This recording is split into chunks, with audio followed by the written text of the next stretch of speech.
You were in Ramallah at the time the Palestinian Authority President Mahmoud Abbas made that lengthy and defiant speech. Take us through the top outcomes that you took from that speech.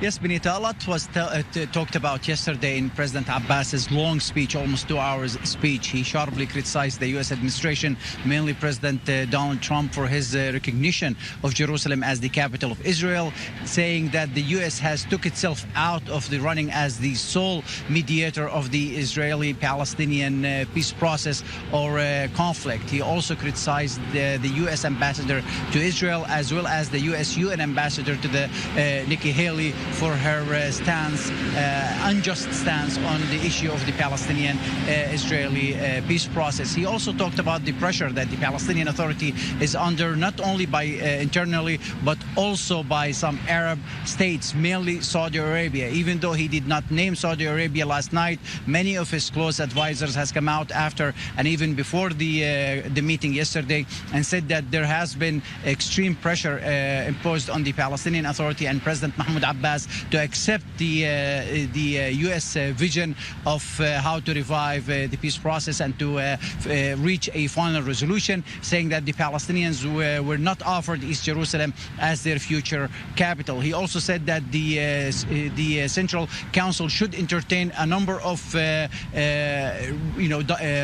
demands at the end of its meetings today. He said that they should entertain whether the security coordination with Israel should continue. He also talked about the viability of the Oslo Accords, saying that Israel has killed the Oslo Accords, and said that the Palestinians will continue on their diplomatic path to reach their statehood, relying heavily on the international community and the United Nations.